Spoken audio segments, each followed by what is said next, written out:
The following may contain offensive language, adult humor, and or content that some viewers may find offensive. The views and opinions expressed by any one speaker does not explicitly or necessarily reflect or represent those of Mark Radulich or W2M Network. Please listen with caution, or don't listen at all. Hooray for Hollywood, where stars are living large, in mansions with their servants and their credit cards in charge, with fame that's fleeting, but the egos never change, where everyone's a genius, except the ones who really arrange. Hooray for Hollywood, where the scandals always sell, where every whispered secret is a new tabloid's tell.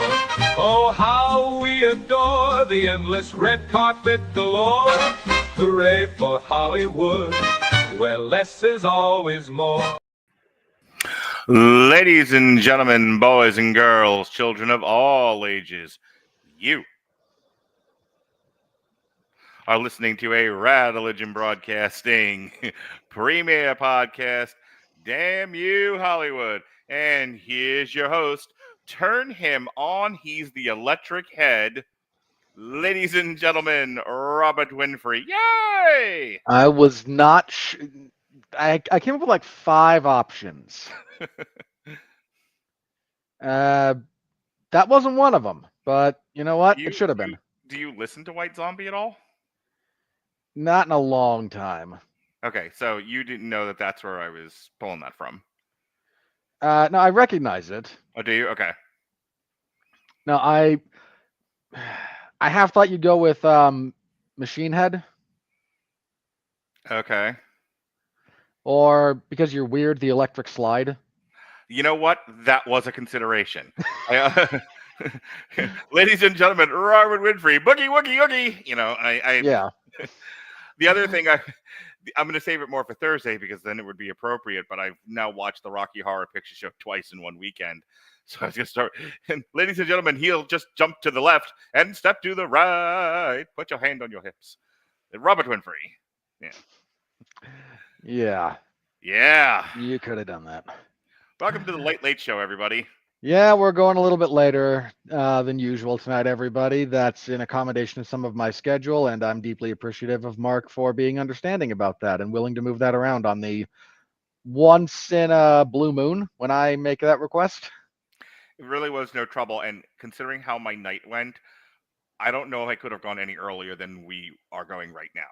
So we'll call it serendipity then, and we'll move on. Speaking of lack of serendipity, we're talking about the electric state today. If we must. You set the schedule, Mark. Once again, hoisted by my own petard. Indeed. The Electric State is a 2025 American science fiction action adventure film produced and directed by Anthony and Joe One Trick Pony Russo. No, so true. Its screenplay by Christopher Markus and Stephen McFeely is loosely Big based loosely. Yeah, I have some stuff on ChatGPT I was going to pull up for that. On the 2018 illustrated novel, some might even call it a graphic novel, and if you think that's a comic book, you'd be wrong, by Simon Stålenhag. The film stars Millie, Bobby, Baby, Billy Brown, Chris, I'm in Everything Pratt, alongside... He's not Pedro Pascal. We can't give him that title anymore. Alongside I'm also in Everything But Korean, Ke Huy Quan. Jason Alexander, Woody Harrelson, Anthony Mackie, Wait, Brian. Did you just say... Never mind. Did I get the wrong nationality right? I'm pretty sure. All right. I assumed he was Korean. I was really taking a guess here. Well, he's Vietnamese. 1,000 pardons, sir. I was gonna say that's a very Vietnamese name, but I didn't want. Oh, really? You know it's Vietnamese just from the name alone, not without any background? Yeah, a lot of Quans and Lees, L-E, not L-I, are Vietnamese. All right, it's fair. Hey, listen, there's a girl I work with who the minute I heard her name, I knew she was Arab, and she was like, "How'd you guess that?" Everyone thinks I'm Dominican, and I'm like, one, kinda, but no, your name is absolutely Arab. It's an Udi, you know. I don't want to give the whole thing but it's an Udi, so it's yeah. If it ends with that, yeah, that's usually Some derivation. Yeah, I know stuff too. Jason It's Alexander. why we work together. We're smart. Woody Harrelson, Anthony Mackie, Brian Cox, Jenny Slate, Giancarlo Esposito, also in everything, and also in everything, Stanley Tucci. Boy, this was the I'm in everything all-stars, wasn't it? This is a lot of people who get the hey, I know I know you treatment when you see them on the street. Yeah. Like, where do I know you from? But I know you. Plans for a film adaptation were announced in 2017 with Andy Muschietti. The Russo brothers signed on to direct in December of 2020. Universal acquired the distribution rights before Netflix took over the rights in June of 2022. Much of the cast was revealed between June of 2022 and November of 2024, with filming taking place in Atlanta, Georgia, the new Hollywood. I'll come back to that later. In the fall of 2022, with a reported budget of $320 million. It is one of the most expensive movies ever made. We're gonna have to talk. We're gonna have to talk about that when we get to it, because I heard someone discuss this in some detail, and they know more than I do about how the entertainment business works. Okay, cool. So, I wanted. Those are two things we'll save for the money. This insane, Luxembourg-esque GDP budget, and the fact that Hollywood is crumbling and moving to Georgia or Vancouver. It debuted February 24th, 25 at Grauman's Egyptian Theater in Los Angeles, California, and was released on Netflix March 14th to negative reviews from critics. Oh boy, was it ever. Can't imagine why. All right, so I'm going to put something on screen here for the people, if you don't mind. I know you don't mind, because every time I do stuff like this, you're just like, you're in charge, master. Do whatever you want. So I don't ask you your opinion anymore. Where is it? There we go. Okay. So this is an adaptation, and I was interested in, because I wanted to read the book beforehand. I didn't get a chance to, because I had been reading that this was the loosest of adaptations from This the book. If I could steal a line from Dominic Noble, who does the Lost in Adaptation YouTube series, this borders real heavily on in name only, which is a category he has for stuff that, like, I use your title and there's maybe one or two things, and then after that we just go off into left field. Well, when I did the initial research for the movie, what I had thought I read was that there really isn't a hang on, there's two parts to that sentence, so don't stop me mid-tier. There's no plot to the novel. The novel is a series of post-apocalyptic future pictures with decrepit technology and the loosest of a narrative. But when I looked into it further, there's more of a narrative here, a lot more of a narrative. That's why I sent you that YouTube video.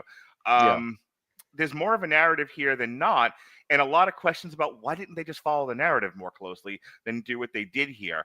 So I went to ChatGPT because I wanted some direction for how we were going to start the show tonight, rather than, Robert and I just pulling on various limbs of each other until one of us yells, ouch.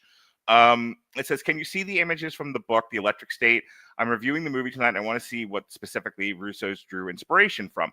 Because, again, I thought, well, maybe they just kind of looked at the pictures and went, this will inspire us to do our own thing. And then I'm realizing the movie is closer to the book than not, but then not as close to the book as it should be. There's kind of the loosest bit of character names for the main characters, and the sort of general premise of girl finding her brother, who is moderately integral to the bizarreness of the way the world is set up now with, the robots and all that kind of stuff. Again, very, very different, though. Very different. So Fancy, who is the honorary third member of the show now, says, yes, you can view several of Simon Stålenhag's illustrations from The Electric State online, which offer insight into the visual inspiration behind the Russo brothers film adaptation. Stålenhag's artwork is renowned for blending retro Americana with surreal sci-fi elements, depicting a decaying 1990s landscape filled with colossal machines, abandoned technology, and hauntingly quiet scenes. Robert, when I have money, when No Pants Productions has money, I want to do the same thing, but with an H.R. Giger book. Take that, fuckers. For those that got that joke, they laughed hard. Everyone else is like, who the hell is H.R. Giger? Why is he so amped up about this? Because we live in a society that has no culture, and Mark, I yelled about this briefly with MMA because the cyclical nature of MMA fandom means that like 80% of the current fan base doesn't know anything that happened before like 2018. Uh-huh. And like the deep knowledge is being lost about MMA. And the UFC doesn't care. They produce slop content these days is like 80% of what they do. Yeah. And now I look at like, oh, understanding how visual art, pictures, paintings, etc., inspires movies and shot construction and film. Boy, that's a dying discussion in the culture of entertainment because it's deeply interesting and yet I am collecting ideas for doing actual video essays. If I ever have time in the very, very, very near future, I'm actually going to start playing around with that idea. Boy, am I putting a pin in that idea. The Russo brothers drew heavily from this visual style for their 2025 Netflix film adaptation, while they introduced significant narrative changes. Whole other characters. From whole cloth, such as a robot uprising and sentient animatronics. Everything in the movie. The film retains the melancholic post-technological atmosphere No, it characteristic doesn't. of Stålenhag's work. Stop arguing with fancy. You'll have your moment. The director. Bad AI. Don't you correct my fancy. She belongs to me. The director, you get your own. The directors have acknowledged that while the original art book lacked a traditional plot structure, its evocative imagery provided a rich foundation for their cinematic interpretation. For deeper appreciation of the source material, you might consider exploring the full art book, which I wanted to before this, but time is never on my side. So I said, can you show me some side-by-side comparisons? And it said no. However, visual inspirations from the book, and this is really what I wanted to share with you. Stålenhag's art book presents a haunting alternate 1990s America, which so does the movie, characterized by desolate landscapes, expansive empty highways, and rural settings. Okay, that checks out. Moderately when it relates to the movie, but only moderately. I'll get to that in a minute. Decaying technology, gigantic rustling battle drones, and obsolete machinery scattered across the countryside. Not so much, not until the very end. Much. Yeah, melancholic atmosphere, muted color palettes conveying a sense of isolation and decline. Yeah, this has got like depressive whiplash because it's got like that purposely like Walt Disney It's a Small World animatronic thing going on, which denotes hope and a bright atmosphere compared with the actual color palette of this movie, which is like bleaker than a rainy day in Seattle. It's awful. Ironically, there is a scene in Seattle where it's not raining. These visuals serve as a backdrop to minimalist narrative focusing on themes of memory loss and the intersection of humanity and technology. The film adaptation's visual interpretation. The Netflix film retains certain visual elements from the book, such as iconic imagery, scenes featuring large humanoid robots and vast open roads. Character design, the inclusion of a small yellow robot companion echoes the book's depiction. However, the film introduces notable changes. Tone shift. This is important. The movie adopts a more vibrant and action-oriented aesthetic, diverging from the book's somber mood. In name only. Narrative additions, new characters and plotlines such as a robot uprising and sentient animatronics are introduced, which are absent in the original work.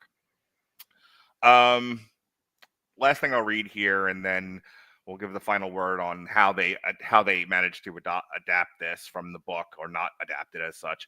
Then we'll get into the plot synopsis. But while direct image comparisons are limited, the film's trailers and promotional material showcase scenes that mirror the book's artwork, albeit with a different tone and expanded narrative elements. For instance, the depiction of a teenage girl and her robot companion traveling through a dystopian landscape is a central motif in both versions. All right, so that's how we got from the book to the movie. And I'm talking about this because adaptation is an art. Robert and I have talked about this a lot because a lot of stuff has been adapted. I'll give you an example of how you can adapt something from a source material, keep the pillars, keep the aesthetic, keep the motif, but kind of do your own thing with it, and it still works. The third season of Daredevil adapts the comic book storyline Born Again. keeps a lot of the iconic imagery, keeps the themes, keeps the general plot, if I remember correctly, but also does its own thing with it because it still had to connect to Defenders and the other 2 seasons of Daredevil. Plus, there are limitations with what you can do in a television show from a comic book. But for the most part, I think most fans of Daredevil were pleased with the way Born Again was adapted from the books to the Netflix show. Your thoughts, sir? I haven't seen the most recent. You're talking about season 3, not the Disney Plus season, right? I'm sorry, they did a Disney Plus series because I've never seen it. Please spare me your sarcasm. No, I'm trying to forget it, sir. Okay. Now, yes, I am not referring to this god-awful Disney Plus series. Okay. Yeah, you and I were season 3 of Daredevil. What were you not? Did you space out on me? Not spaced out. I tend to block out season 2 from the Netflix show. I fucking triggered a PTSD memory. Look, for me, season 2 of Daredevil on Netflix ends after the 4th episode. That's kind of where I cut off. Agreed. I said half of season 2. So no, you're not wrong there. And look, there's a lot of ways, like you said, adaptation is all about understanding what can be shifted, what can't be shifted, what works in one medium that doesn't work in another, and how you play around with this. Look, if you want an example of an area where this struggles, believe it or not, I know the movies are wildly successful, but there's a real struggle in the adaptation of the Hunger Games books. Because we wait for Mark to catch back up. Because so much of they're all written first person from Katniss's perspective, so we get her internal monologue, and that's very, very informative of what's going on. And you don't have that in the movies, so you have to kind of work around that, and they do to varying degrees of success. So for this one, again, there's a lot of stuff you can play around with. There is a lot of sort of spaces on the map that aren't filled in from the source material.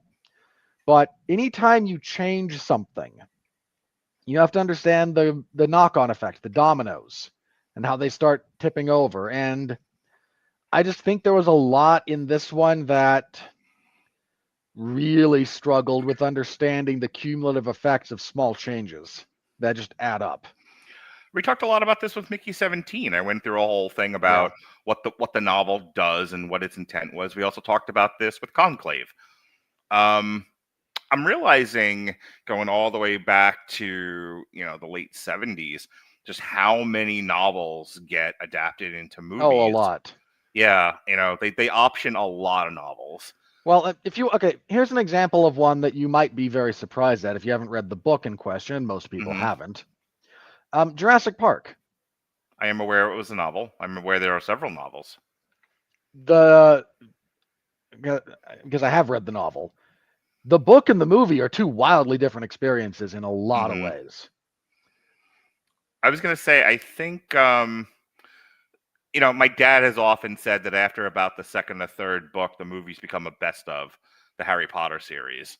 And, they have to leave so much on the cutting room floor. Yeah, there's a lot of that with that, because those books get longer and longer, of course, as the series goes on. We talked about Twilight, where especially the last book is so wildly different from how the movie, from what the movie does, to the point that it's laughable, because it was coming out of that wave. I've talked about this. I don't want to beat the point to death, but it was coming out of the wave of everything has to look like Return of the King. Speaking of which, there was, while Peter Jackson's adaptations of the Lord of the Rings trilogy were faithful, they were not a page to screen literal interpretation. However, The Hobbit, which was a children's book, in the size of a thick file folder, was turned into 3 overly long, stupid movies. You really could do 2 movies for The Hobbit, full stop. And instead, but we talked about that when we reviewed them. Yeah. It was one of the one I was. Oh, The Godfather. So Mario Puzo actually adapted his book, but there was a lot of conversations about. We talked about this when we reviewed The Offer. There's a lot of conversations about what from the book to take out, and sometimes what kind of bridging material needed to be put in. They excluded a lot of the book. In fact, the entire subplot of Godfather Part 2 with young Vito is in the novel. They just didn't put it in the first. They didn't put it in the first part of the movie, the first movie. Yeah, that actually gets addressed at the end of the offer. Is like, well, come on, I need you for the second Godfather. You know, there's so much of the book we didn't do that we can mine. So, I don't know what the Russo brothers were thinking with this movie and the way they adapted it.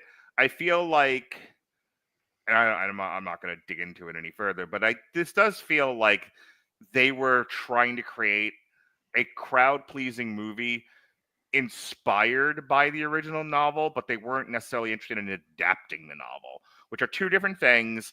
And I'm not even saying that that's a bad idea. There is plenty of stuff that is inspired by, but isn't a direct adaptation of, that works just fine. We will get into how badly this movie works in just a moment. Robert, tell me about this bleak dystopian, child-friendly family entertainment plot synopsis. So, set in the 90s, because that's where we are with nostalgia these days. Oh boy, are we ever. It's the last time we're going to get nostalgic.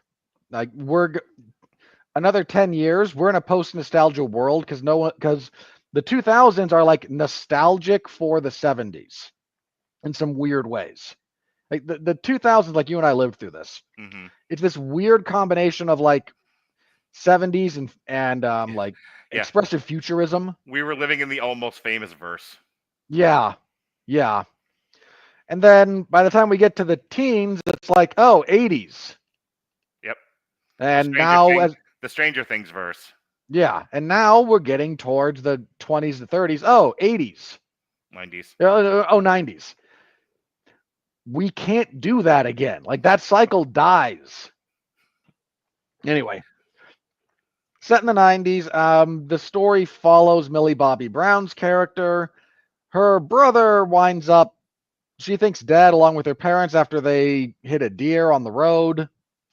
And we get a little bit of background about, Walt Disney built animatronic robots after he created Mickey Mouse. And they gained sentience somehow, much like Palpatine returning. And they finally decided, we will not be your slaves. Freedom! And so there was a war for about 4 years. And eventually they were saved by Stanley Tucci, once again doing a really bad Steve Jobs take. If I had a nickel for every time Stanley Tucci did a bad Steve Jobs impression in a movie about robots trying to wipe out the world, I'd have 2 nickels, but it's weird that it happened twice. I let you have that one, but I wanted to say it. What? But I had 2 nickels, but it's weird that it happened. It's weird that it happened twice. It's weird that it happened twice. He's doing a Steve Jobs. So they were able to defeat the robots. The robots signed an agreement where... Hang on. At one point, Stanley Tucci's doing something, and I just looked over at Jonas, and he says, "Yes, Father, what do you need of me?" And I said, "Jonas, sometimes you just have to give Steve Tucci a bomb." Hey, folks, if you're new, that's a reference to Transformers Age of Extinction, which is one of the more famous reviews we did where Robert and I got into a fist fight. Pretty much. Keep going. So Mr. Peanut, speaking on behalf of the robots, yes, I'm not even doing a bit, signs a treaty along with President Clinton. I'll let you make the jokes. And robots are given some degree of personhood and also told go into not concentration camps. Go to camps. They call it the exclusionary zone. It's Indian territory. Go to the reservation. You live there now. Yeah. And this is kind of the backdrop. And now there's this tenuous piece where, as long as robots don't do anything too stupid, they won't get wiped out. As long as humans don't bother them, then, it's not good, but it's not violent. And after 4 years of war, we're all kind of just happy not to be killing each other. And Millie Bobby Brown is living with George Costanza because he is the foster parent that was given custody of her. And according to anyone that works in Hollywood, all foster parents are evil. Not a single good foster parent in the entire system for over 100 years of its existence. Yeah, once again, morons. But so what disrupts things is a little robot with a yellow head. That's a robot of Cosmo, and he does a bumblebee where he can only speak in sound bites. And he shows up and is like, "Hey, I'm the soul of your brother. He didn't die. He was absconded after being left comatose by Ke Huy Quan. And now you must go on a quest to find me. And she goes, sure, it's not that great here. Why not? So through the powers of protagonism, she's like, all right, here's all we need to go to the next thing. We're going to steal this car. I can't drive, but we're going to steal the car. Then we're going to get an address because my foster father just so happened to get a lot of stuff from somebody smuggling things out of the exclusion zone, which includes a lot of, like, again, 90s nostalgia memorabilia somehow in the deserts of Utah and Arizona. The world building here is terrible. I have to say it out loud. So they go to the P.O. box where this stuff is sent from, and out steps Jack Barton. Sorry, the worst Jack Barton from Temu you've ever seen, and Chris Pratt doing a Kurt Russell impression. I haven't made a Big Trouble in Little China reference on this show ever, I don't think, so that's a first. Yeah, I'm like aghast almost. Like, wow. That's I like that. I like that movie. Oh, no. I love it. It's one of my favorites. I reviewed it on here in the initial run of On Trial. I'm not saying that you shouldn't love it or remember. You're not even surprised that you do. It's more of, I didn't even connect him to Jack Barton. How did you not? Because it felt like he was playing generic slacker elder character number 5 in an action movie. Look, he rocks up in a semi-truck to Danzig. And you don't think Jack Barton? Okay. All right. Fair point to you, sir. Okay, I will grant you the characterization, the actual characters are different, but I couldn't watch anything Chris Pratt did and not like get Jack Barton vibes. Can I tell you without derailing the entire plot synopsis? When I think of Jack Barton, I think of him on the ham radio on the CB in the truck. He's like, you know what all Jack Barton does, right? He just tells him shove it right up his ass. That's what Jack Barton's gonna do. Like that his intense talking on the radio in third person. Like, in my world, Dwayne Johnson was shown a copy of Big Trouble in Little China and said, that's what I'm going to be, Jack Barton, but Samoan. You're probably not entirely wrong. Anyway, so they hitch a ride with him. They go to his he's got a tunnel into the exclusion zone where he goes to scavenge things. And he's got a robot buddy, because of course he does, who is doing the racist robot gimmick from the other Transformers movie, basically. And so we get to see all the memorabilia from the 90s. Do you remember the Big Mouth Billy Bass, Mark? Yep. I lived through this crap. I don't have nostalgia for it anyway. So they're talking and they're trying to figure out what they're going to do. And he's like, you know what? I just want to make money selling this crap to idiots online. And she's like, I must go to Tabletop, which is this one spot in the exclusion zone. He's like, hey, good luck with that. Thumbs up. And then Giancarlo Esposito shows up, and his job is to hunt down rogue robots because everyone thinks that Cosmo is worthy of being shut down because he half sort of attacks George Costanza, a little bit, not much. And he shows up and there's a big fight and the tunnel gets collapsed. And of course, our heroes are in the exclusion zone now. And we have to figure out what to do. And they wander around and they find a mall in the desert with no connecting roads or infrastructure or a power line going to it. But hey, they've got power. So they go there and they find there's two classes of robots, basically. There are the scavengers who kill each other for parts when things start breaking down. And the other ones who are like, we're just trying to live. And Mr. Peanut's there and he's depressed. So they show up there and the mail bot is like, hey, the guy you're after left a note for Christopher in case he ever showed up. And that's the robot that they're with. He's like, hey, come to X location.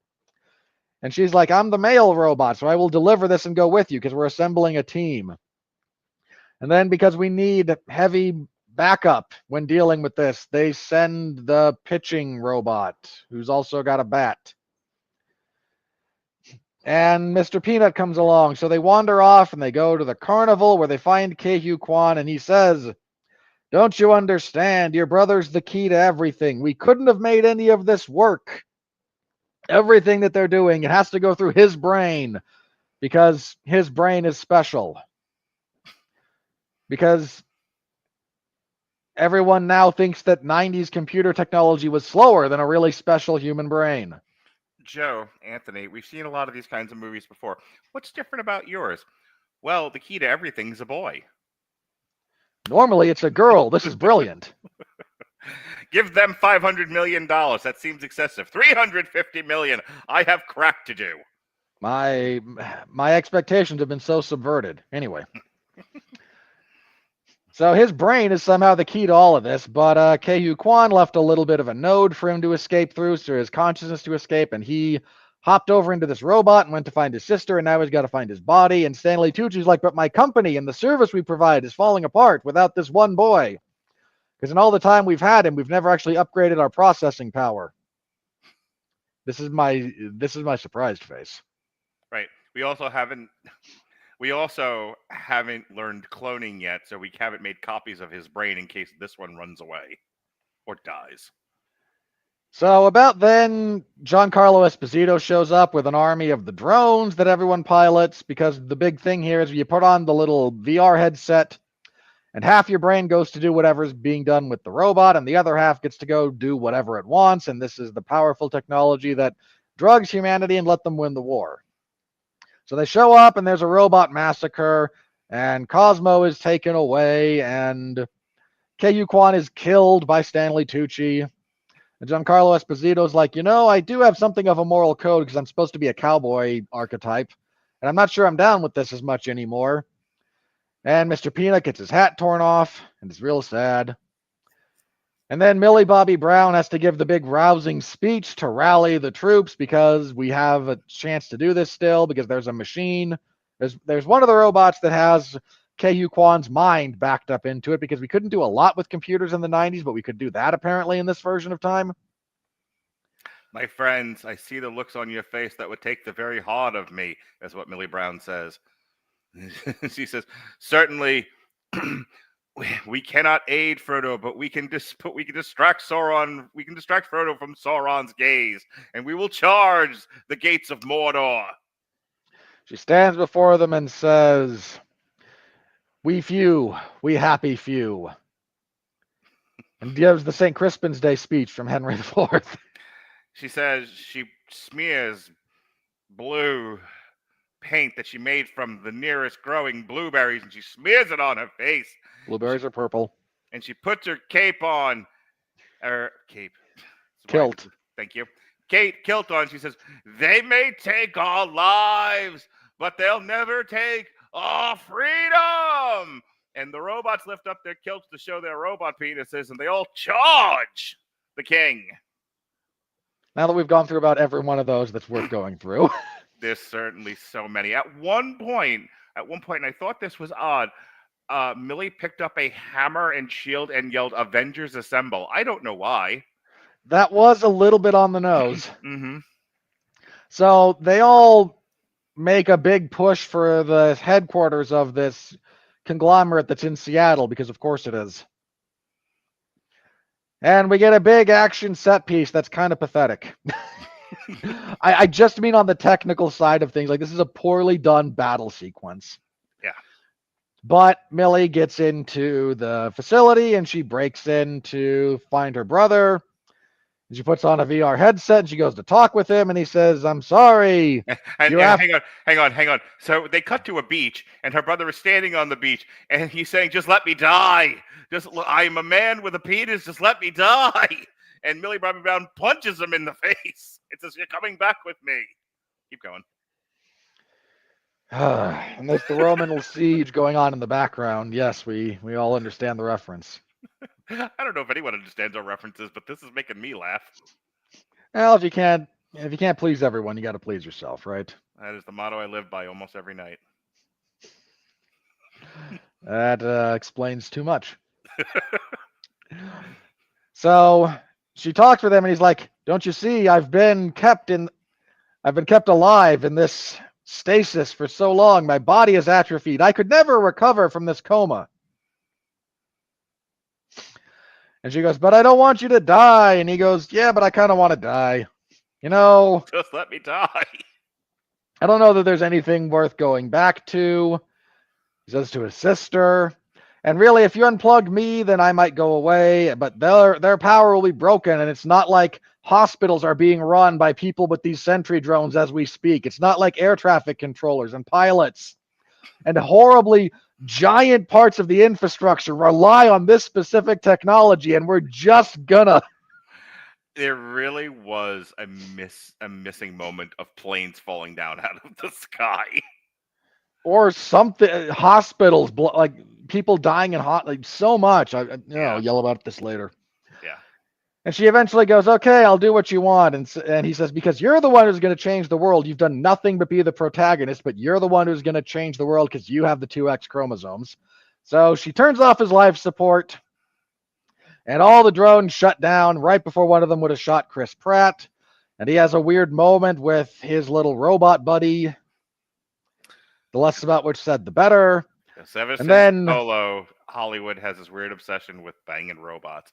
It's different when I do it. I'm making a joke about sex robots built in Japan, but that Hollywood keeps implying that people should have sex with robots that don't look like humans is a weird thing. I'm just going to say that. It really is, and we all understand that it is. Well, it's normal people. Then again, the world goes under a big shift. A lot of bad things happen that we gloss right over. So Stanley Tucci can be arrested trying to leave the country. And then Millie Bobby Brown can give another bad speech. And that's it. And then, of course, because we can't have melancholy or sacrifice, the robot that has Christopher's spirit in it kind of wakes up. This is what we're doing.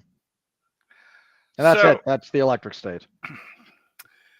So last year when Robert and I did the 10 worst movies of 2024, so that I could catch up and figure out what I was going to do to fill out my top 5. Well, this should go on my list for that before I forget. It didn't quite make it to 3 level, because I've seen something far worse this past week. But hang on. What did you see that was worse? Just for my own curiosity. Alarum. Yeah. Okay. That would be worse. Yeah. This was at least.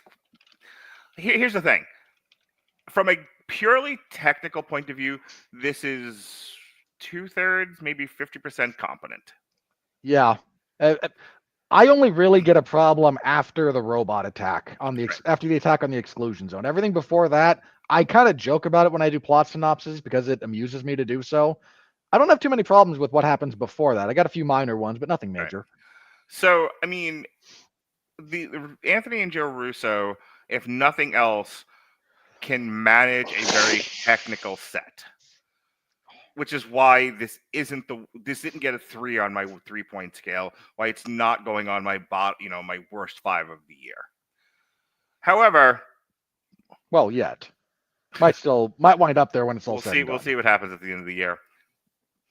The phrase "I threw it into ChatGPT and this is what I got" gets thrown around a lot these days. We throw it around a lot ourselves. And, it goes something like they took this element and that element and threw it in the ChatGPT and said, do a thing. Voila, lobster. And here, it was like, I think Anthony and Joe Russo did seemingly appreciate the book and did seemingly appreciate what the book was trying to do, the story it was trying to tell, the world it was trying to paint. Okay.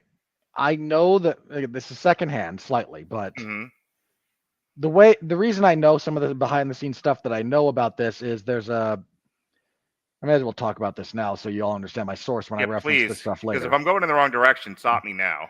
Well, you're not. I don't think you're too far off, but so there's the best-selling fantasy author in the world, basically. His name's Brandon Sanderson, and he actually lives here in Utah. He teaches a class at BYU once a year, and again, very successful guy, very successful author, and he has a podcast. that is an excuse for him to sign books because signed books are worth more money. So he sits down and he signs a bunch of books. And rather than sit there and be bored out of his mind signing books, he got his friend and he signs books, and the two of them have a conversation about something. Their episodes are about 30 minutes long, 30, 40 minutes. It's called Intentionally Blank. It's on YouTube if you want to look it up. But because he's so successful, he actually has some inroads into the entertainment world. And when the Electric State came up in one of their more recent episodes, because he knows the Russo brothers, like kind of friends with them. So he was actually on set for parts of when they were filming this. He got to see some of the process. And his takeaway from it, there's a couple of things, one of which is about the budget, but I'll get to that later when we talk about it. But he said, I got to be there and I got to see what these people were doing. And yeah, there were people there who actually did care a lot about trying to get some of the stuff from the book onto screen. And they were people who, had actually a fair amount of interest and passion in what was going on. Now, you and I can sit here and say it didn't translate all that well, and there's a big tonal issue, but there were people...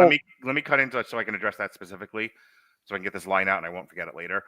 It feels like they didn't trust the audience would follow or enjoy the plot from the book, so they came up with one that was more crowd-pleasing and more family-friendly.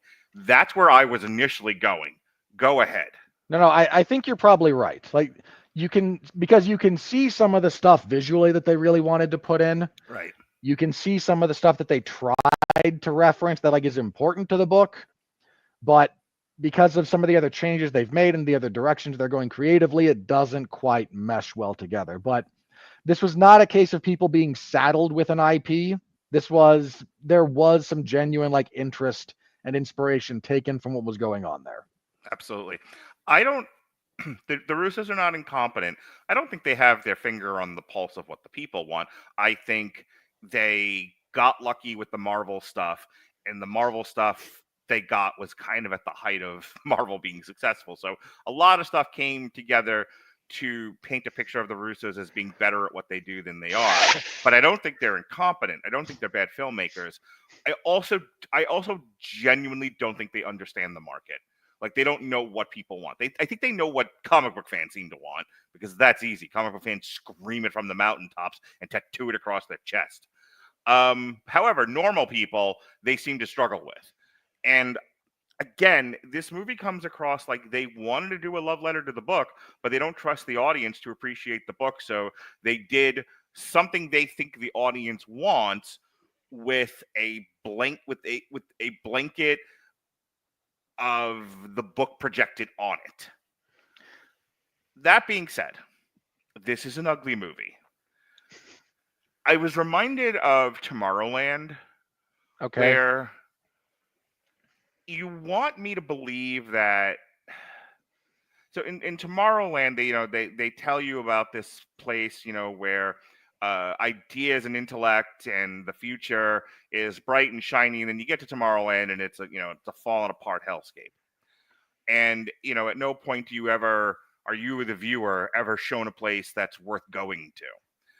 And here in the Electric State, there's with this. The reason why Stanley Tucci is allowed to do what he does is because he's provided a better world for everybody else, except he didn't provide a better world for everybody else. He gave everybody virtual fentanyl. Yeah. The world looks like a place you would go that has virtual fentanyl. It looks like it was falling apart. It looks like it's a miserable place to live. It's funny that they clearly wanted to do 90s nostalgia, and so they went with a 90s aesthetic. You could have set this anywhere. You could have set this present day. You could have set this in the 70s. You could have set this 20 years from now. The world you painted was 2 minutes before Skynet launches the missiles. This isn't a place I want to live. And so when you're like, don't take the boy away, the world will fall apart and we'll lose Shangri-La. We will lose Nirvana. We will lose paradise. And I'm looking around going, what paradise is this? This is a place that Millie Bobby Brown's the only one not taking the fentanyl, and she doesn't want to live there. If your main character only went on this journey to save her brother. I hate to say this, but she's an extremely selfish protagonist. Cares not for the world. Yeah. Could give a shit less. She's in it to save her brother, and if the rest of the world burns around her, so much the better. She's an asshole, which is fine, but that's what she is. And I don't know if they meant to paint her that way, because this movie is so obsessed with the weird love connection between the sister and brother, and I'm not implying anything with that, but I don't understand why they're that obsessive over it, because it gets weird at times. And she's so obsessed with bringing her brother back, when one could make the argument, but it's family, and it's the only family she had, and she lost the other family. Yeah, even when the parents were alive, it was weird, like early on in the movie. But that's this whole the part of the reason why this movie lost me was the stakes weren't big enough. I don't care about this brother. I'm questioning why she cares so much about the brother, and this movie is all about getting the brother out of the technology cocoon that he's in. And then when we finally get there, when we finally achieve this, when we finally cross that finish line, the brother says, no, this was a fool's errand. You're here to unplug me. That's why you're here. Which, all right, I kind of buy that, but I mean, what was your plan if she didn't make it? Was there anybody else you could have gotten to do this? It's the flimsiest of motivations on both sides. Then you have there's another plot element here of these are not well-designed robots, and I don't mean that from the look or aesthetic or, their functionality. I mean, we didn't have the kind of artificial intelligence we have now. So, where I'm going with this. In the Terminator movies, they clearly defined what Skynet was. Skynet was an artificial intelligence. Skynet was designed to run multiple systems. It gained sentience. It didn't start off that way. And then it does the thing that you see on Facebook now. It does the computations. It realizes that man is a virus, and it wants to do what artificial intelligence do, help.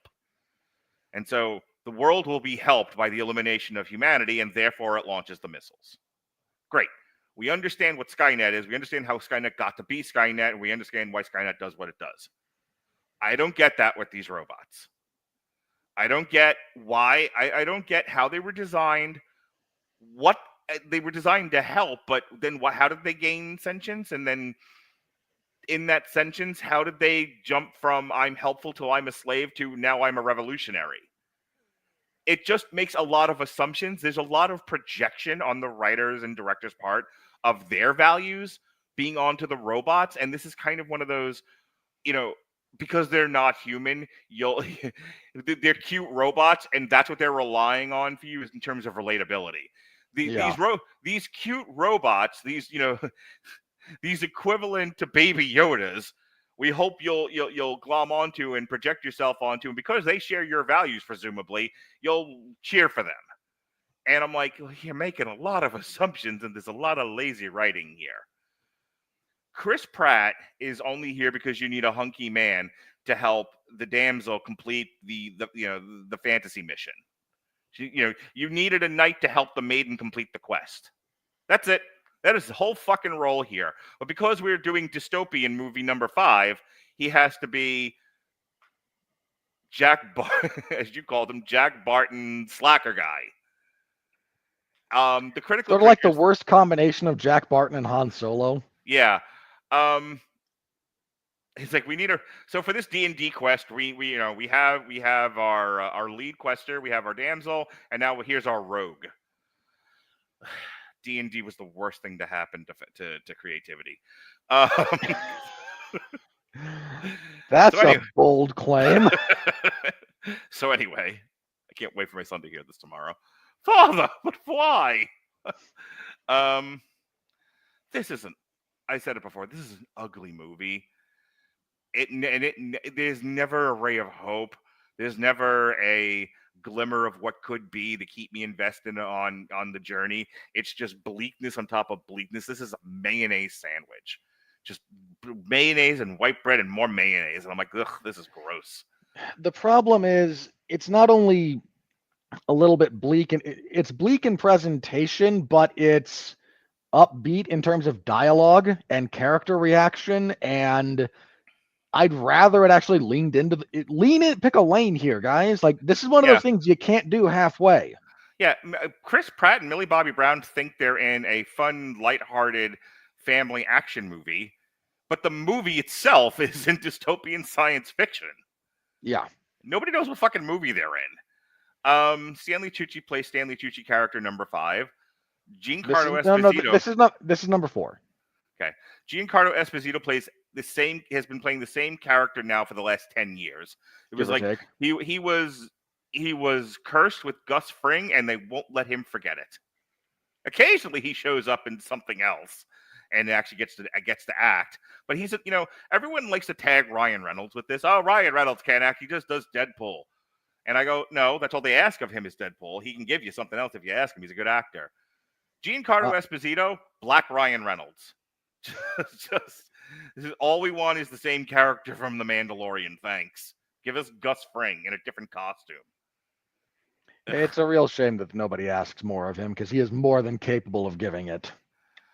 I like how a lot of actors like Giancarlo Esposito, Pedro Pascal, Ryan Reynolds, they'll take anything. Like they see, Hollywood just throwing money away, and they're like, we're getting ours before it's too late, and everyone and the jig is up. So they'll take everything now because everything is a paycheck, and they are just stacking money, and that is, God bless them. My last thing, and then I'll cede the floor to you. This is not the worst movie I've ever seen. This is not the worst movie I've seen this year. I gave it a 2. It's a low 2, but I gave it a 2. This is better than the Minecraft movie. It's bland, is what it is. It's bland. Yeah. It's bland dystopian action fantasy. It's better than Borderlands, but not by much. I'd say it's no. I have to go much better than Borderlands just because Borderlands is Borderlands. There's so many. We see so many of these dystopian sci-fi action adventures where they can't seem to figure out what the tone is because, we want the children and families to watch it, but this sort of genre lends itself to an older male audience. Yes, but what about the women? All right, we'll please all the masters and please nobody at the same time. The Electric State, everybody. Yeah, look, man, have some balls. The creator nailed this. One of the things you and I praised about it endlessly. Mm-hmm. It actually has the right melancholic tone for that kind of a story. Yeah. And God bless them for it. My issues with this movie are a little bit as follows. It's too long. This does not need to be over 2 hours. Mm-hmm. I agree with you about the writing being lazy is the best word. I don't mean the writers are lazy because I think that's a bit of a stretch, but there's a lot of writing that comes across as lazy here. Chris Pratt tries to be funny. You will decide whether or not that works for you on an individual level. I did not laugh.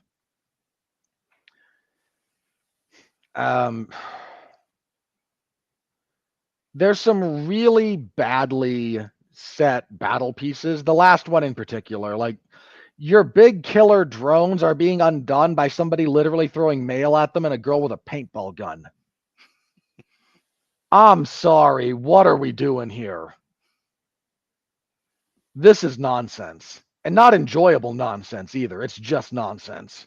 Did you play GoldenEye? Yeah. Remember the paintball? The paintball, what do you call it? You could change the way they play the game where instead of guns with bullets, you could play with paintball guns. Vaguely. Mode. I couldn't remember the word mode. That's how tired I am. You could play in paintball mode. It was like somebody was just like, see, paintball mode. That way nobody gets offended because guns are bad. The world building in this movie makes no sense. Somehow we have constructed deep virtual reality brain bifurcation technology, but everything still runs on Windows 95. Yeah. This is not a world I believed existed. No, not at all. And the bit about robot segregation is so it feels tacked on. It doesn't feel like it's integral to the story in any way. It's like, Oh, she's got to rescue her brother. Oh, but what about the robots? They're cute merchandising opportunities. When did we come up with the? I know it was an idea that was played around with in Escape from New York and Escape from L.A., which means it's a very old idea. But when did we actually have the weapon that the pulse that knocks out everyone's electricity? The EMP? Yeah, the EMP, yeah. That's an actual thing. It's a byproduct of. I know it's an actual thing now, but when did it become an actual thing? Well, again, it's been known about for a while. The problem is you can't. It's difficult to weaponize the way that they talk about it. Like the big thing. Okay, you want to know the biggest one is it's a byproduct of a nuclear explosion. Right. Those release EMP. Will release a giant EMP wave. My point is, you have giant sentient robots running around, and nobody thinks EMP. There's plenty of ways to generate those kinds of fields, and for some reason this just goes over. Nobody decides that. Right. My favorite thing about my dad, who you remind me of, is anytime there's a movie like this, my father goes, "Just unplug them. These things run on batteries. Those batteries eventually run out. At no point." We had to fight them what are they, the fucking Muslims in Iraq? We had to fight them hand to hand, door to door. Nobody thinks kill the batteries, EMP, short them out, magnets. How the fuck do they work? Nothing. No. Shame. Shame on you for that. What's the matter? You're not a juggalo, Robert Winfrey of the Screaming Boy podcast? I understand you have to ask the question facetiously like that.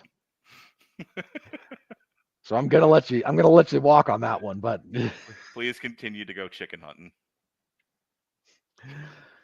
So, but the first 2 acts of this movie are not great, but they're fine. We get a decent enough look into the world, and it kind of sucks. We get the basic premises of what's going on, as far as like what are our characters going to do, and we see a few locations that are moderately interesting, not really, but like they could have done this like Blade Runner style where the whole thing takes place in a city, and they didn't. And I think I actually think that's a strength of the movie. The fact that there is a little bit of travelogue going on is nice to at least break up the monotony of how the rest of the film plays. Civil War did it better.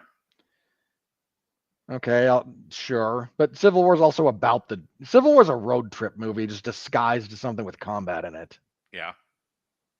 But I mean, like, if you need a model, if you're doing your road trip movie through dystopian hellscape, Civil War is the model. I wouldn't call it the model, but it's a good example. It's probably the most recent good example too. Would be it's why it's kind of coming to mind. But once we have to rally the troops and stage the storming of Sauron's gate, unless you want to do Fury Road, also a road trip movie of sorts. In a lot of respects, yeah. But once we get okay, now the robot's been captured and a lot of our friends are dead, and we're gonna stage our big charge so that Frodo can take the ring into Mount Doom. You've lost me. You've just completely lost me at that point.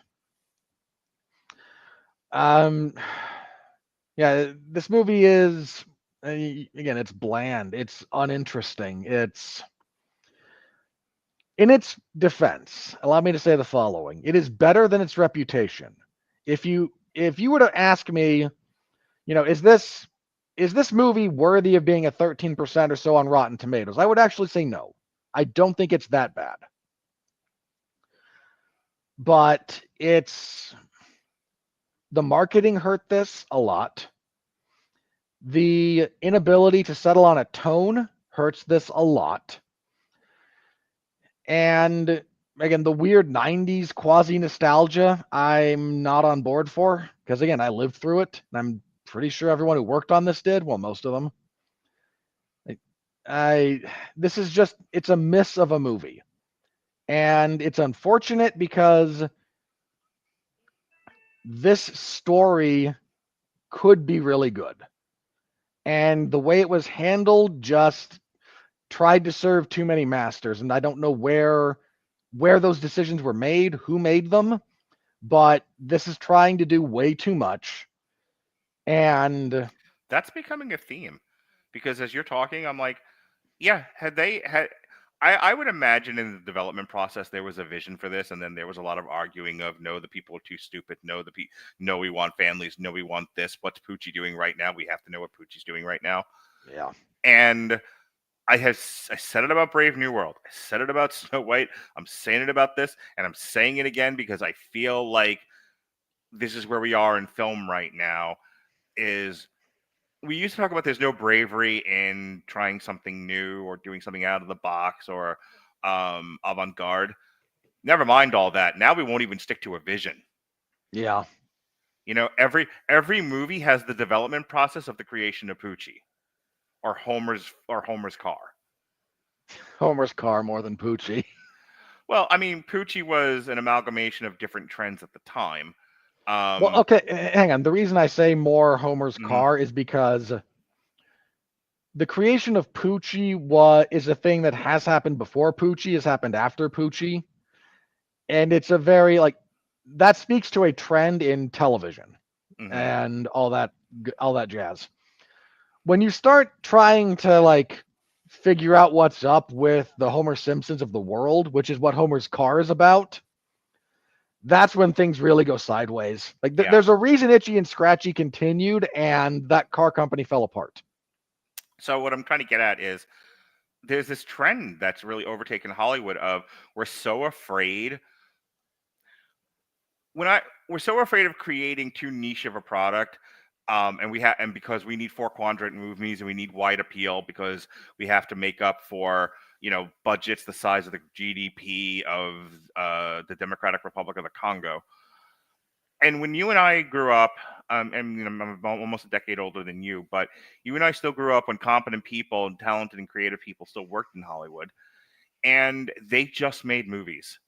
Now, you may have been given the task of make a children's movie, and they came up with The Secret of Nim, or that's an adaptation of a book, but yeah, or The Last Unicorn. Well, stay also with a book me. Adaptation. They didn't have. They could have ruined it like some of these others. Stay with me. The Goonies, stuff that has real staying Look, power. Don Bluth created Fievel: An American Tale. Yeah, right. Out of whole cloth. Or The Land Before Time. Yeah, you beat me to it. The Land Before Time. Or you've been given the task of make a horror movie, so you come up with A Nightmare on Elm Street, where look, make a lower budget, accessible pseudo guy action movie, and somebody created Roadhouse. It's funny, George Lucas, who is autistic and a weirdo, had this really cinema's greatest monster.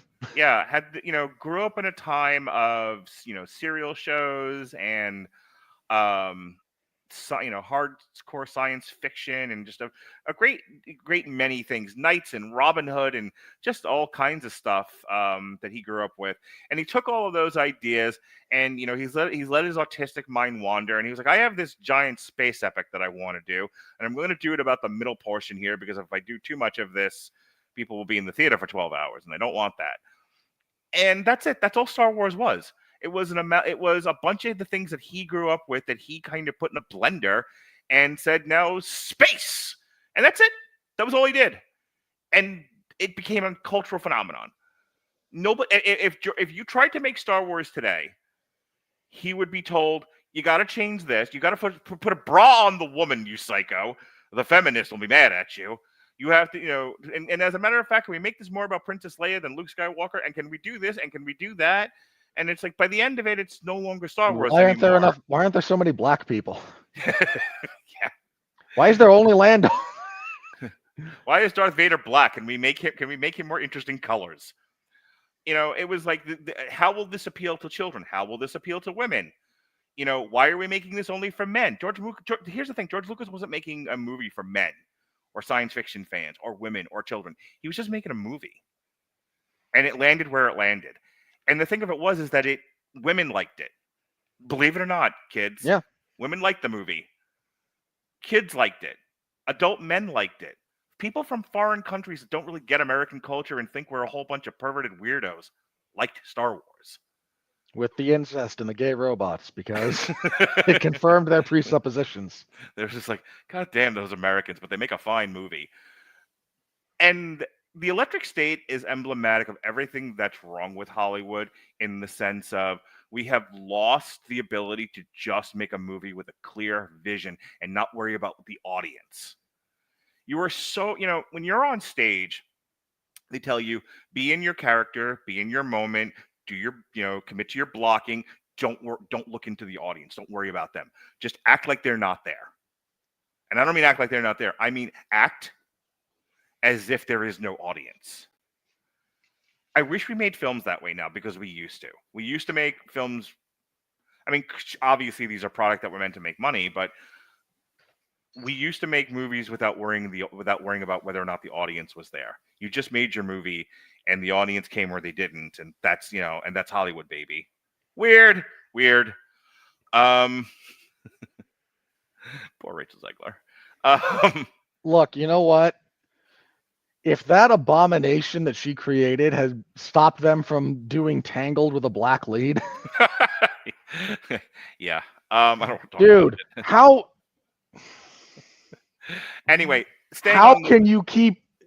I'm so glad somebody over there finally got smacked upside the head. It happens slowly, but it happens. My point is, and then I'll give you the last word and we can move on to the money. This is yet another example of a visionless, please everybody product.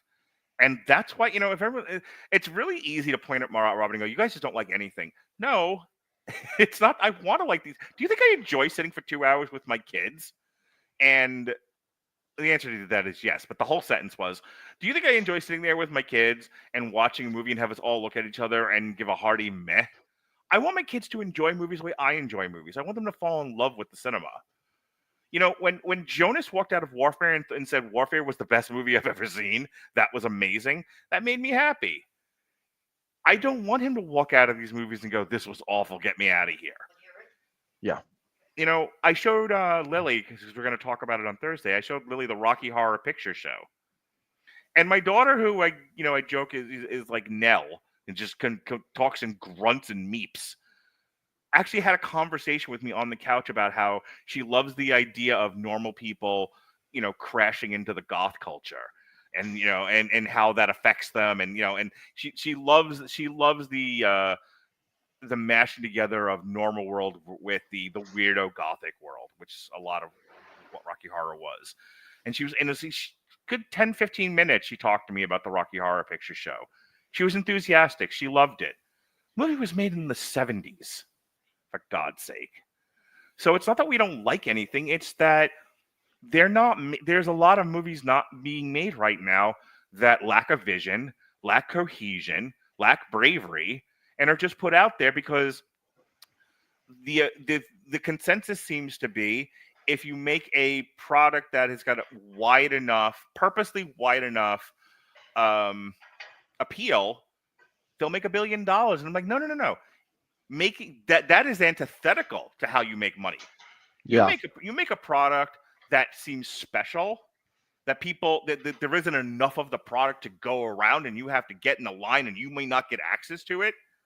That's how you make money. When you make something that's so wide appeal that nobody likes it, you're never going to make money. And I submit to you the episode of South Park where Cartman buys an amusement park and shuts the door and says nobody can come in. And because nobody can come in, now everyone wants to come in.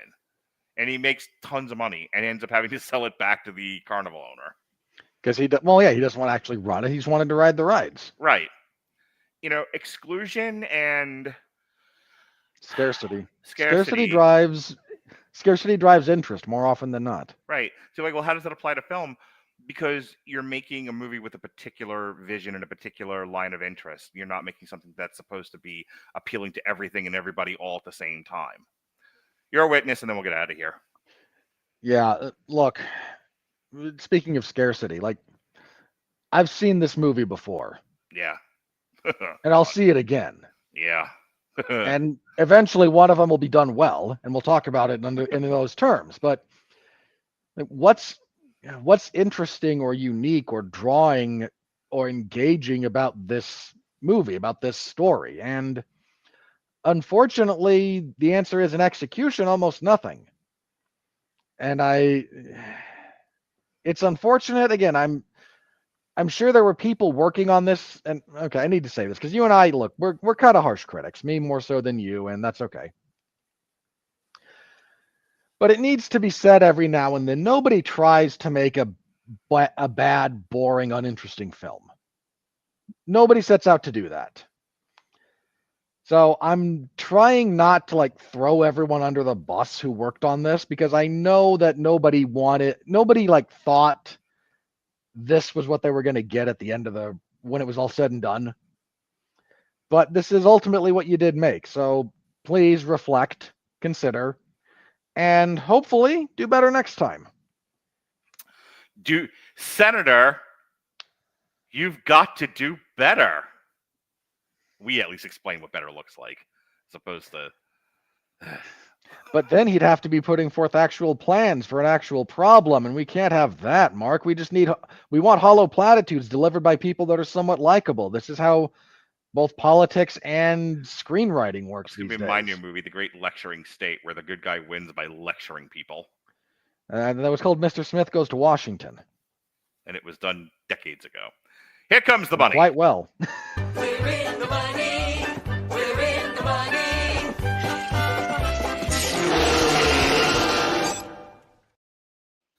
Well, dear hearts, there is no money. This thing had a budget of $320 million, but it was released straight to Netflix. It was in the theaters long enough to be considered for awards, but not long enough to matter if this was basically a Netflix release. Robert, you had some discussion that you wanted to have about the budget. Yeah, so everyone looks at this budget and goes, oh, must clutch their pearls. Here's the thing about the budget for this movie. It's actually not out of line with most Hollywood movies of this size. Now, you might be saying, but I looked at the budgets for all those, and they're all 200 some odd million. That's 170 less than this thing. How dare you say this? Okay, let's do a little Hollywood math here, shall we? Because you have to understand Hollywood math if we're going to get to where we're going to get to on this. One, most budgets are inaccurately reported. Let's just start there. They usually sell them short. That's just kind of how it goes. Because until they actually get to like earnings reports for stockholders, they don't have to tell you the truth. And most of the entertainment industrial complex runs on innuendo and rumor, and they don't care if they're lied to.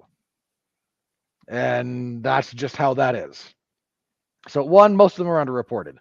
Two, the other $100+ million that most of these movies cost doesn't come in the form of the budget for the film. It comes in the form of residuals paid out to the actors, the directors, and all the principals. That just comes from a different part of the studio. It's still money that they pay out relative to what they spent on the movie. It is still money being spent on the movie. It's just not the production budget. So why does Netflix have a production budget that includes what would be residuals in other films? Because Netflix doesn't pay residuals. This is what the big strike was over. This is what, like, the biggest part of this was streamers not paying residuals. So what do we do about this? Let me cut in for a second. Hang on, let me cut in for a second. Back before 2020, right? Not that there weren't movies on streaming, there were, but they were of a lower quality, they were of a lower cost. A lot of times they were budgeted to be streamed. People have to understand something, because you and I get this, we talk about it, but I want to do this for the audience's sake. Movies are made with the intention of being released into theaters, make maximum profit from the theaters, then have a second life on home distribution, VHS, DVD, Blu-ray, etc. And then so there's a second wave of Profit. Then the pandemic happened. A couple of things came out of the pandemic. One, there was an increase in movies to streaming. A whole lot of movies that were budgeted and produced and shot for the intention of being released in the theaters got sold. And I want to stress this. They were sold to a streamer. When you make a movie, if Robert and I make a movie, and our budget is $20 million, we want to release it in theaters and hope it makes $100 million. Profit for everybody. Wild success. But because we made it about, homosexual Mormon cactuses from the planet Uranus, which has limited appeal. Robert says, well, I committed to your wild genius. I don't feel like this movie's going to make a lot of money in the theater. Mark, you are not getting final cut. I am locking you out of the editing bay. And then I am taking the first offer from a streamer that will clear our salaries. Yes. So what you do is then you start courting stream. If you're not going to do theatrical exhibition, because you don't feel like your movie is going to make any money. Then you start courting Netflix, Amazon, some of the other ones, and say, what do you give me for this movie? And it costs $40 million to make, or what did I say, $20 million? Costs $20 million to make. We'll give you $50 million for it. Great. It's a profit of $30 million. This is what Sony did. Sony doesn't have a dedicated streamer the way Warner Brothers has Max, Disney has Disney Plus and Hulu. Paramount has Paramount Plus, et cetera, et cetera, et cetera. Sony worked out a deal with Netflix where they said, we will sell you our movies. You will give us a set price for those movies. We'll know what our profit is. We'll move on to the next thing. And that became the calculus going forward in Hollywood till now, which is basically, should we try to how confident do we feel like this is going to find an audience in theaters? So let's go back to say something like Mickey 17. Warner Brothers could have said, Yeek. They looked at this and went, well, I can't see who the fuck's going to go see this thing. I have no confidence in it. Let's call up Netflix, Amazon, et cetera, et cetera, et cetera, and see if we can find somebody to give us 2 times the budget. At least then we know what we're getting. Or they go, well, let's take a chance here. It's got beautiful face Robert Pattinson in it. We'll put it in theaters. Hopefully he draws a crowd. Which brings us to the electric state. Go ahead. So, again, because Netflix doesn't pay residuals, there was the big strike. And basically how this got sorted out, they did come to a separate agreement for like television shows that are acquired by a streamer.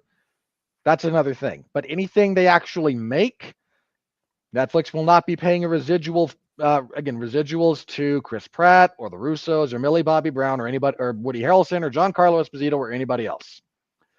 Instead, they pay more upfront.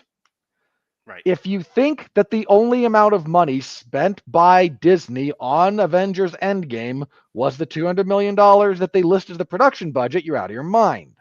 Every star in that movie gets residuals for it. That is something Disney still pays them, kind of on an ongoing basis. Let me cut it in again.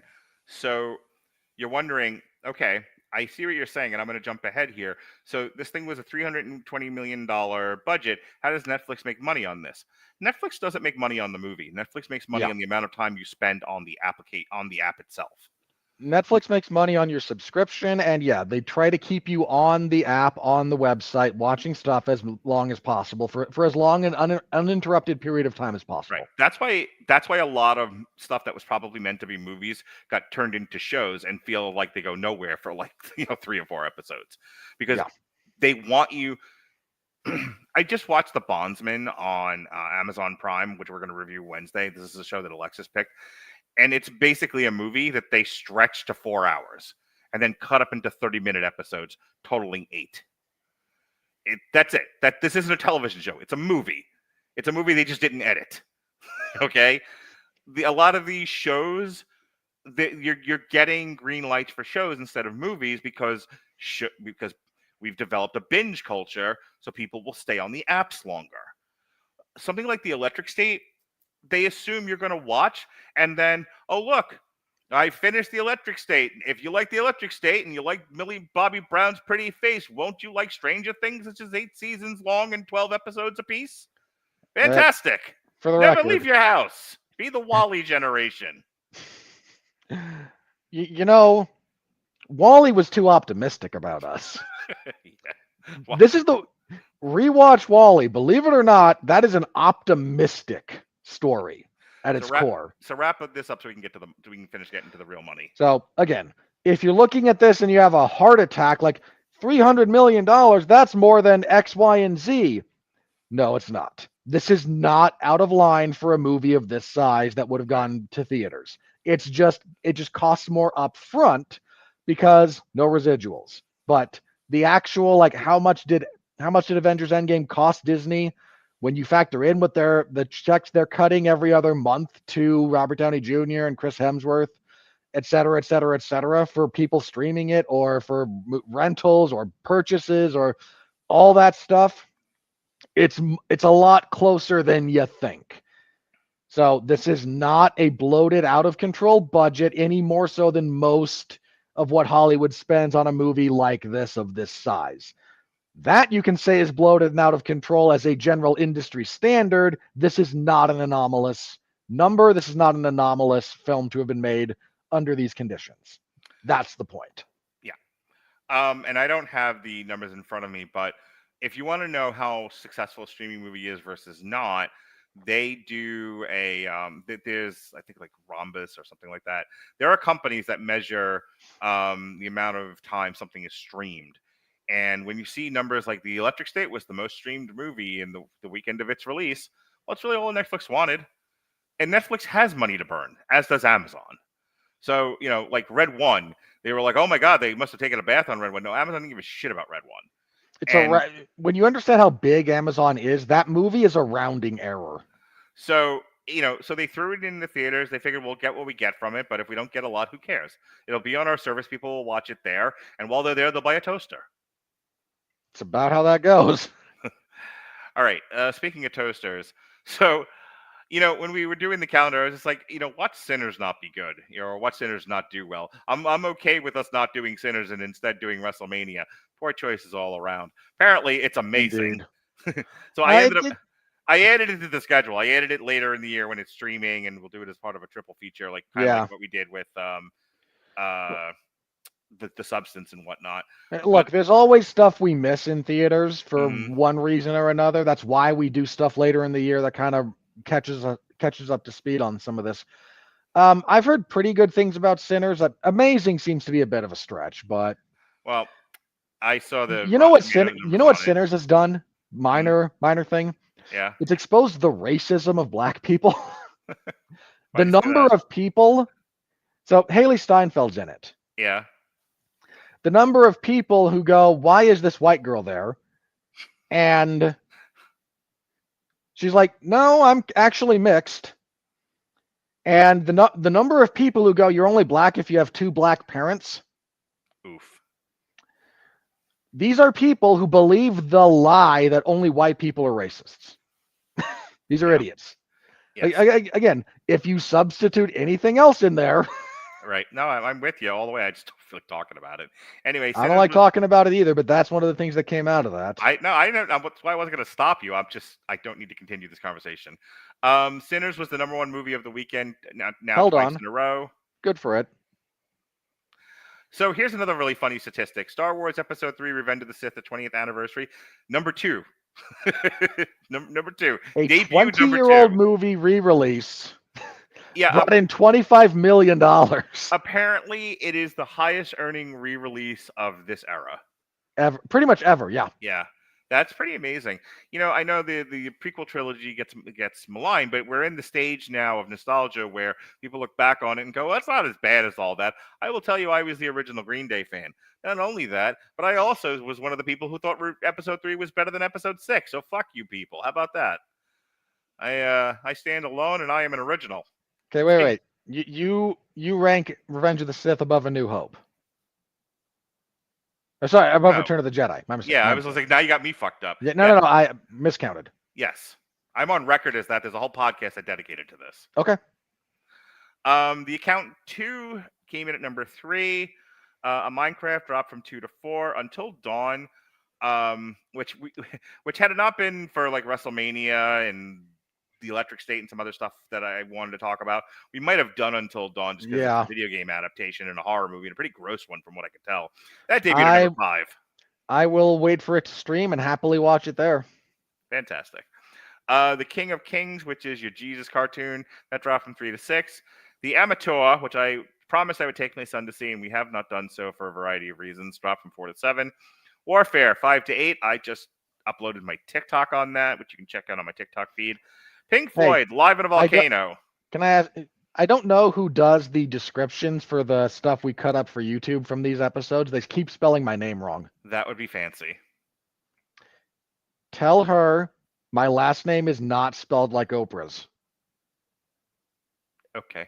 I didn't even catch that, but I got it. Thanks. The number of those that have me, should I wear blackface? Would that get the point across? I hope you do. She's spelling it Winfrey. Yeah. Wow, I honestly, as many times as I do that, I didn't never pick that up. I apologize. I will fix it.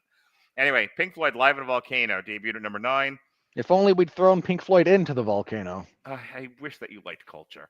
The Legend of Ochi. Pink Floyd is not culture. Your mother's not culture. Opened at a bunch more theaters and jumped from 28 to 10. Dropped, hurt Dick, from 6 to 11. Pride and Prejudice, the 20th anniversary release, fell from 8 to 12. Cheech and Chong's last movie, oh boy, debuted at 13. No. That is a lie. As soon as they're both dead, their corpses will be puppeteered via digital de-aging and AI generation for more Cheech and Chong.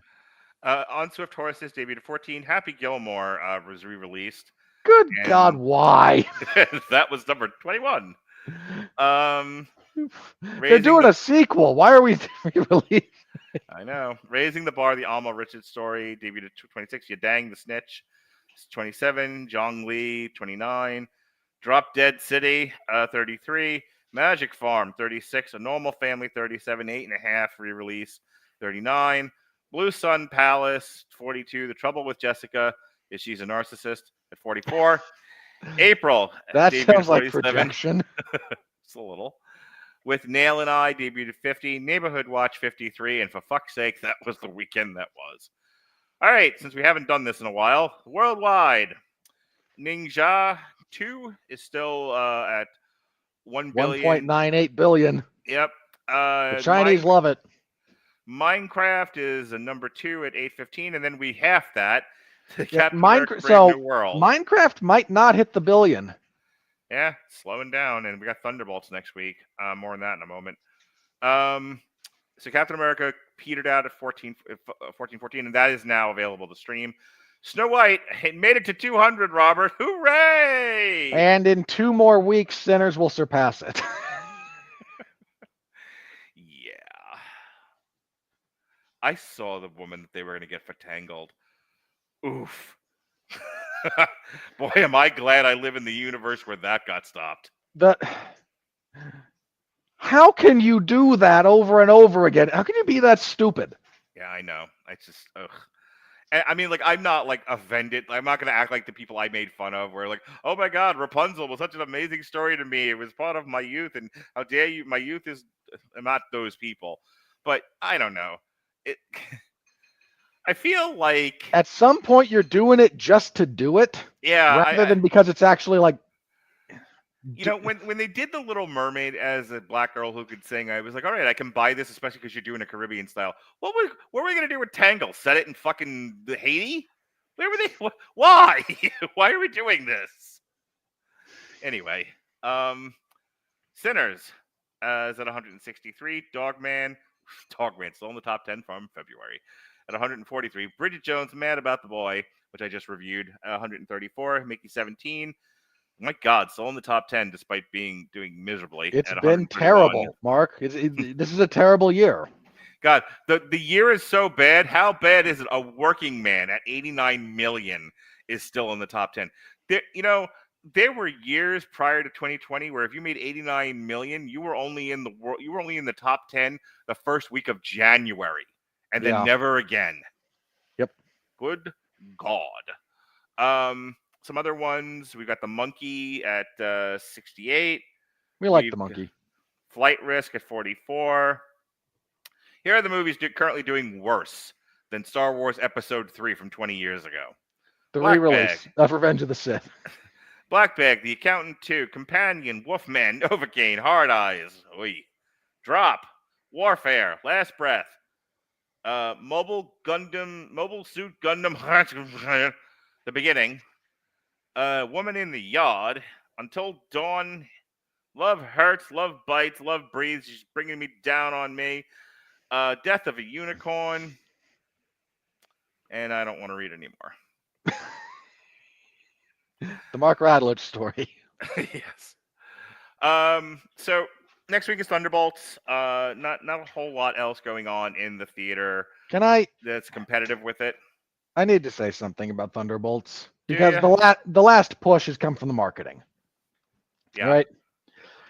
So now we're starting to get hey, here's a bunch of quotes from people that we're not going to attribute. This is the paid marketing that we're talking about? Yeah. Okay. One of the quotes they're happily plastering across this thing is the best MCU movie since Avengers Endgame. It's just believable, but that's only because it's been nothing but garbage since then. Two things about this. One, low hurdle. Real low hurdle. Not really a hurdle such as a speed bump. Yeah. Two, if you're calling back to something half a decade old, you are not making a relevant comparison. Endgame came out in 2019. 6 years ago. It's the best Marvel movie in 6 years. We're happy about this? We're celebrating? Yeah, really. Turn that phrase around. We haven't made a decent movie in 6 years. There you go.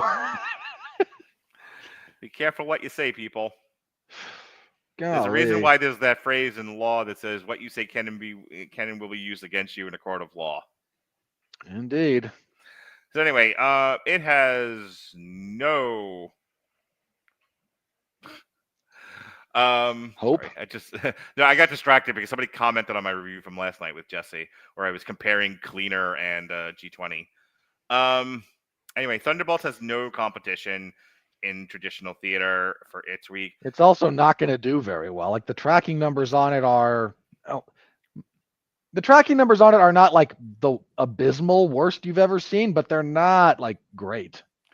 The second week, it should still, if it's not the worst thing ever and doesn't piss everybody off, it should still be okay because its biggest competitor is something called Shadow Force, which is a Lionsgate movie directed by Joe Carnahan.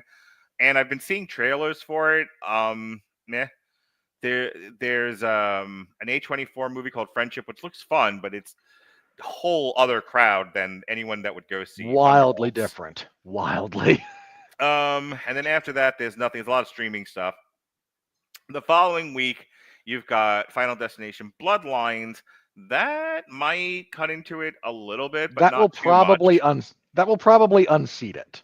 Yeah, it will definitely be the number one movie unless, something strange happens with Thunderbolts. But as far as, will it be, how much of the audience will it take? I mean, it's way different genres. So there's that. And then we have Mission Impossible and Lilo and Stitch in a battle for the 23rd. Again, two different audiences. Mission Impossible wins the weekend. I don't know if it holds on the next week, though. I disagree.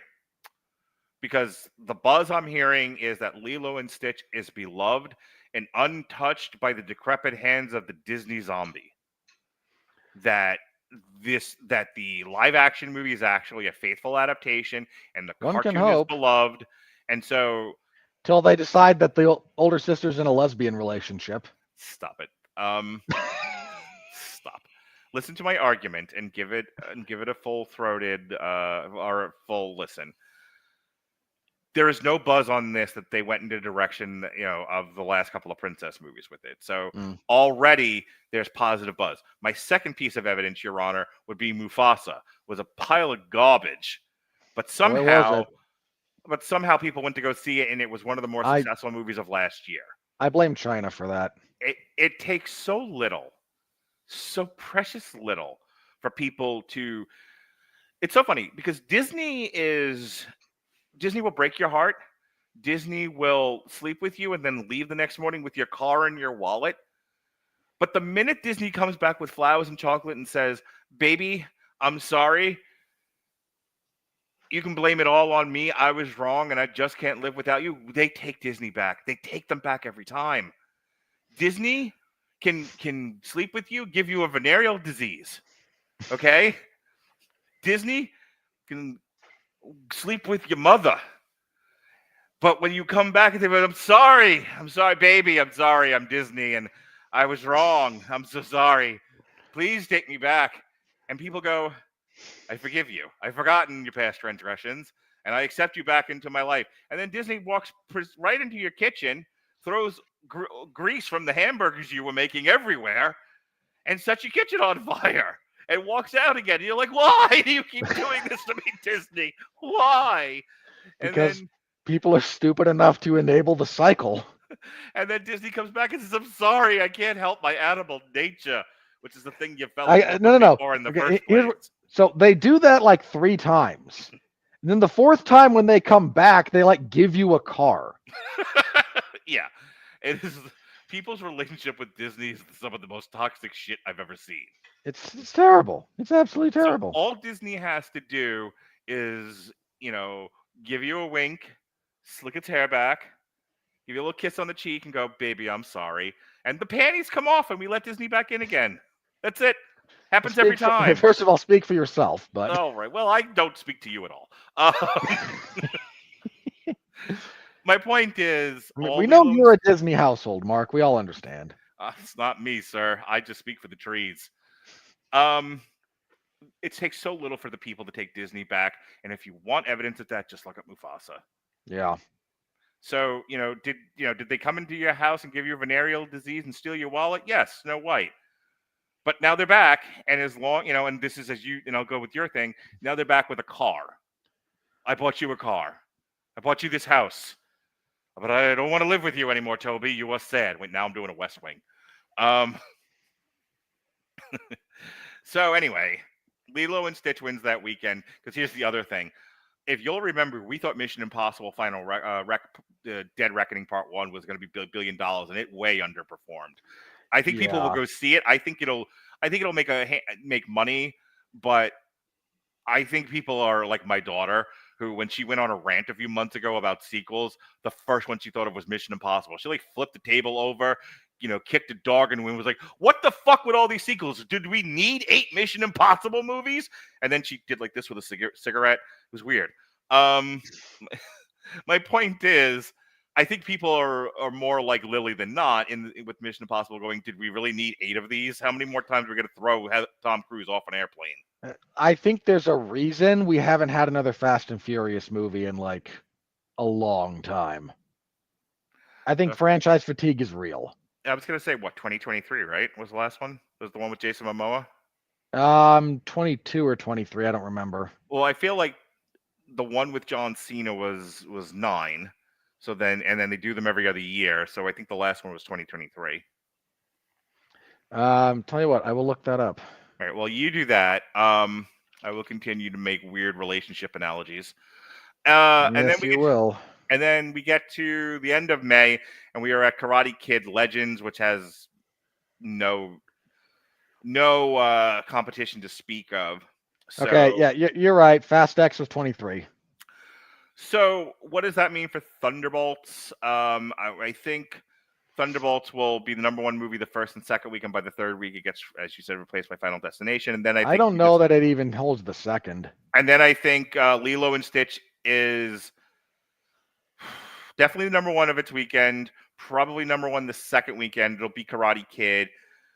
Does it beat John Wick Ballerina? Probably.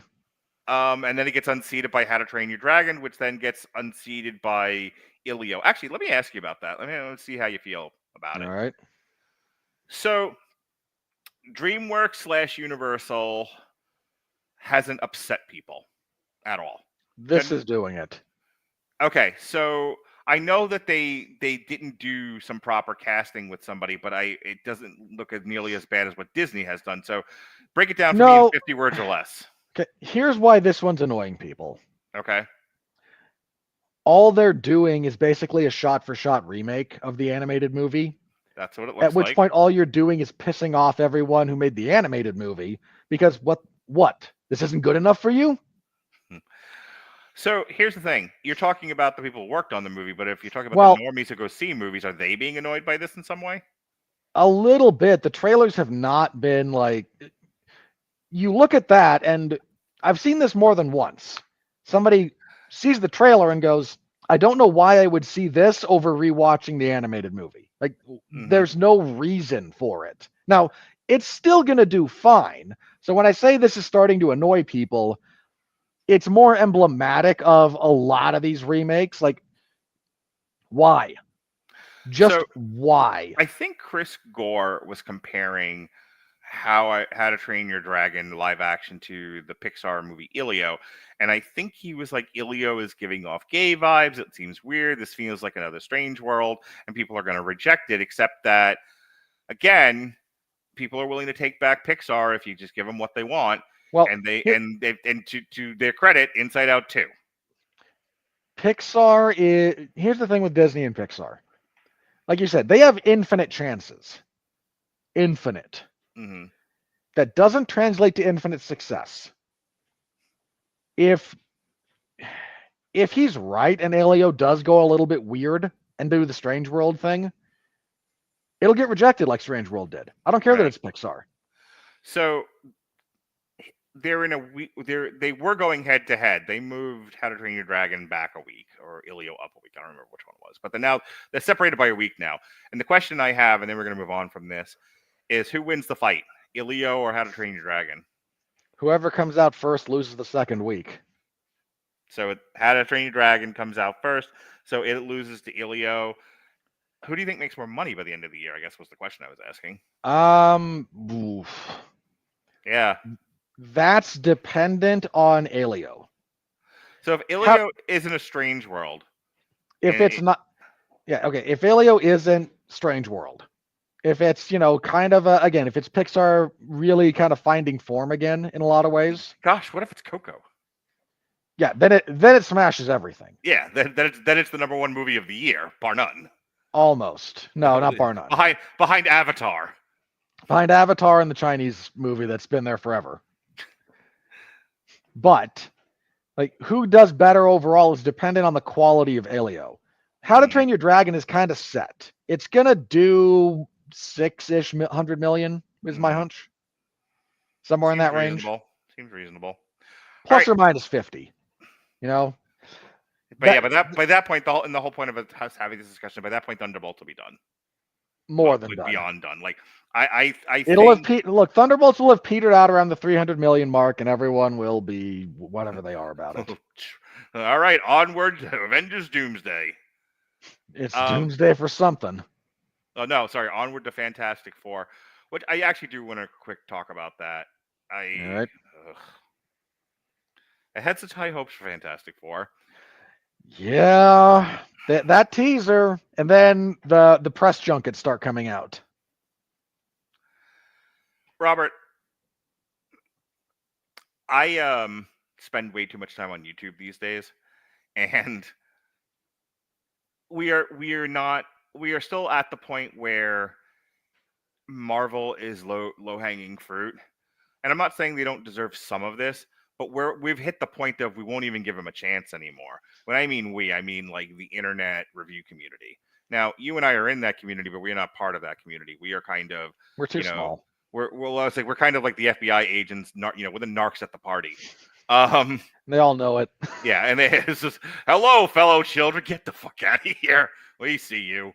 But like, they have now created a beast. They have created an Audrey too. The drinkers and neurotics and Echo Chamberlains and Sydney Watsons and my nerdy pants and whatever the fuck else, movie cynic, all of these people, they have created a giant man-eating plant that must continue to be fed. So whether or not Fantastic Four is a good or bad movie has become immaterial. They must say it's bad. They must find anything wrong with it to say it's bad. They must pick at the most minuscule thing. They must act like new information, that old information is new information. Well, hang on. Well, hang on. I want to defend that point. We knew that the chick from Ozark was the Silver Surfer months ago. When we knew it? Before we shot the thing. Before they shot the thing. That was last year or the year before. But when they showed the teaser trailer and you got to hear her speak, everyone acted as if it was brand new information that the Silver Surfer was a girl. Now, in fairness to that group. Oh, there comes the lawyer. We're going to pretend that the entertainment industrial complex doesn't do this. This was all Hollywood News did forever. First, we announced, hey, girl is Silver Surfer. Then when the teaser comes out, then when the trailer comes out and we get images, we splash the image up and look, girl Silver Surfer. Like we didn't actually report on this 6 months ago. This is not new. None of this is new. Okay. So my complaint about the internet review community is the same complaint about the mainstream Hollywood journalism. Sure. That's fair. Well, you defend your people and I'll defend mine. How does that sound? Look, all I'm saying is there's a number of people, and I'm not saying you were making this point. I'm teasing you, by the way. But the number of people who are not familiar with the fact that this basic content grift was going on before content was a word to describe what this is. It's been that way for like my life. It's hard to watch, at least for me. Because I'm watching all of these. Because when the trailer hit, within a day or so, everyone had their videos out about, oh no, the Fantastic Four is woke. Woe is Marvel. And the thing that they're citing is the chick from Ozark is the Silver Surfer, which they knew about because they follow this stuff same as we do 2 years ago. But we're acting like it's brand new and exciting. You have to get people to watch what you do. I don't. No, okay, look, we don't, and our numbers show it. But like, that's right. We are two guys picking a banjo in a basement in a bar in Brooklyn, and I stand by that. And cry. We can cry that no one watches. Yeah, like Bob Dylan walked by us once. We claimed he ripped off our stuff. Like that's how this goes. All right. Speaking of Bob Dylan, are you ready for this last bit here? Yeah, I'm hungry and I got ribs that are out. So. Oh, mail me one, please. Thanks. I already did. Are you ready? No! I said, are you ready? No, God! No, God, please, no! No! No! No! I don't even know why we do this show anymore. Because we like each other's company. Fair enough. It is a 15% rotten on the tomato meter. All critics is 15%. Top critics is woof. Okay, that's a bit much. Yeesh. The audience is, however, 69% because the peasants are revolting. You're right. They stink on ice. Alrighty. No, my favorite way that was turned around mm-hmm. comes from the movie Dragonheart, believe it or not. Mm-hmm. Comes up like, hey, the peasants are revolting. And the response he gets from this like nobleman is, they've always been revolting, son, but now they're rebelling. That's good too. I know, like, it's actually kind of clever. Lumbering along like a giant automaton, the electric state has plenty of hardware to back it up, but none of the spark that make it come to life. That is not an unfair assessment. Alrighty. Friends, Romans, countrymen, lend me your Scott Mendelssohn's. The Outside Scoop, Substack. It's a generic Mad Libs. It's a generic Mad Libs approximation of what a big budget film intended to start a franchise, although to its credit, its pretty closed-ended tentpole should look like, while lacking individuality, specificity, or even the scale that might set it apart. That is a terrible sentence Yeah, I really from a construction standpoint, but his point is not wrong. I really struggled getting through that. Lots of twists and turns. Matt Neal of ABC Radio Australia. Good day, mate. The electric state is akin to a robot that performs its set task, but you know it could have done it so much more efficiently and effectively. That's a tortured metaphor you did there. Adrian Ruiz, not to be confused with Andy Ruiz, he's fat. But why, though? A geek community. The electric state is a mesmerizing visual experience with moments of profound beauty. Go fuck yourself. But its greatest strength lies in its thematic depth. Okay. Your taste and cinematic literacy is so bad. It's just so bad. This bespeaks poorly of your taste. Alrighty. So many bad reviews. Jennifer Green of Common Sense Media. I'll be the judge of that. There are some mixed messages in the larger significance intended by this film, not to mention a mishmash of film references and genres, but it's still entertaining watch. I suppose if you're high. You watched this on your second monitor while you were doing something else. It's the only way you could. Dude, I did that and I still gave it a good review because I'm a professional, damn it. Natasha Alvar of the Fiction Department. The Electric State is the worst kind of film. It's emotionally hollow every step of the way, embarrassingly mediocre, yet it cost $320 million to make, an absurd amount of moolah that would have been better spent on better films with smaller budgets. Oh, stop it, you pretentious bag of dicks. Look, you and I can talk a little bit about how much, budgets are out of control in general, and that's true. And I'd rather see a bunch more smaller films than some of these big overblown monstrosities, personally.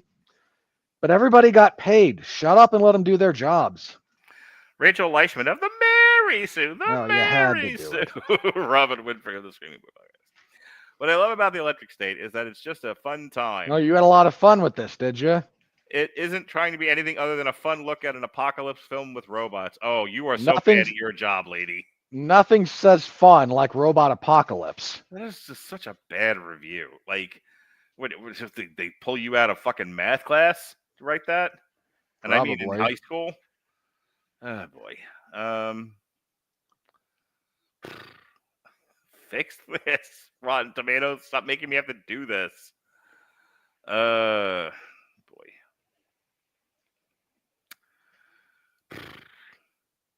Here we go. Pablo O'Shoals of Clarin. Electric State looks good, but it's not as grand or as big as the film Avengers Endgame. Okay, why would you make that? You can't compare it to What a wildly unfair comparison to make. Anora, not as good as Indiana Jones and the Raiders of the Lost Ark. What? Just because it's from the same directors, we just have to no. Bad criticism. Directors only do one kind of thing. Well, the Russos can only do one kind of thing, but that's them, not all directors. Travis Hobson of Punch Drunk Critics. There's little in the Russos' adaptation that sticks in the mind. True. It's all too slick and lacking any kind of wit, humor, or humanity. Yeah, a little bit, yeah. Let's see. Do we have any friends and lovers left? Oh, yes. A friend and lover. Whitney Seibold of Slash Film. Not that kind of slash film. Images are slick and thematically tantalizing, but ultimately the Electric State is an intellectually dull, not very funny action spectacular. That is the most fair and accurate review we've seen so far. Tessa Smith of Mama's Geeky. Oh, is she now? Millie Bobby Brown once again proves she shines as a lead. You probably liked Damsel, I'm going to refrain from calling you anything there, but... It's not a perfect movie by any means, but it isn't terrible either. It's cute and fun, and it made me cry. How... I'm not going to say it. How did this make you cry? All right, last one. Ian Sandwell of Digital Spy. The Electric State is a bundle of ideas we've seen before and ultimately less than the sum of its promising parts. Fantastic. Accurate. Well, folks, that is our review of the Electric State. We had quite a number of people watching tonight, and we appreciate you all for sticking through our various conversations.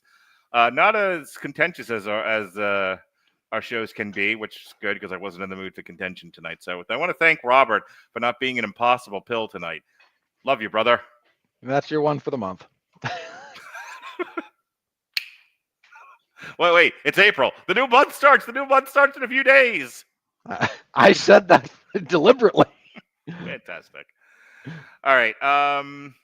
Yesterday there were games that we played. Myself and Jesse did a streaming catch up. We did Cleaner, starring Daisy Ridley, Alarum, starring Sylvester Stallone and Scott Eastwood, and G20, starring Viola Davis. This Thursday, we are reviewing the Rocky Horror Picture Show, Little Shop of Horror, starring Rick Moranis, and Jekyll and Hyde, the musical from 2001, starring David Hasselhoff. And then boy. And then, no, it's actually quite good. I mean, you're not a huge fan of musicals, but I enjoyed it. And then this is rescheduled from last summer. Pat and I are doing the fun High School in Trouble movies. They're more action movies than they are High School in Trouble, but that's besides the point. High School is just the setting for the violence. Yeah, we were looking at The Substitute, The Principal, and 187 on an Undercover Cop, Yo. I was doing a show Sunday, but Jesse would rather play Dungeons and Dragons or some bullshit, so there's no show Sunday. That's been rescheduled. However, we will be back here on Damn You Hollywood Monday with Thunderbolts. We will be joined by David Wright and Pat Mullen. We threw all the girls off the show. That includes Dorian Price. And I throw shade everywhere. Wednesday, speaking of girls, myself and Harry Broadhurst we'll be doing an Indie-Siders. We'll be looking at Action 7. He picked this, not me. Clearly. I wanted to do the Dark Chic promotion, Phantasmagoria, but I never get what I want.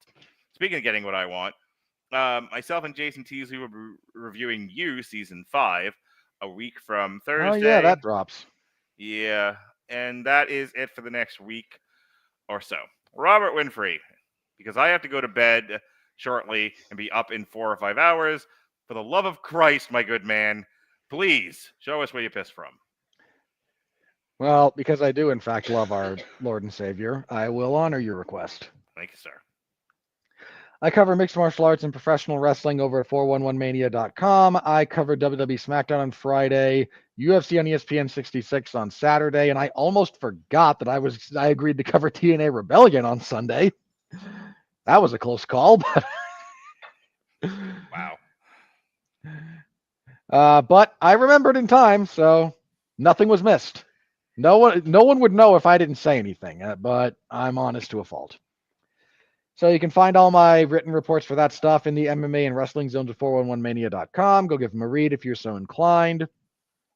I also host the 411 Ground and Pound MMA podcast, which is me talking to myself about MMA. Review UFC on ESPN 66, preview UFC on ESPN 67, which has a good main event. So at least there's that. Yeah, and then we'll be back here next week for Thunderbolts *, not actually Thunderbolts. Fantastic. All right, folks. Thank you for joining us here on Damn You Hollywood. He's Robert. I have a headache. Be well, be safe, and behave.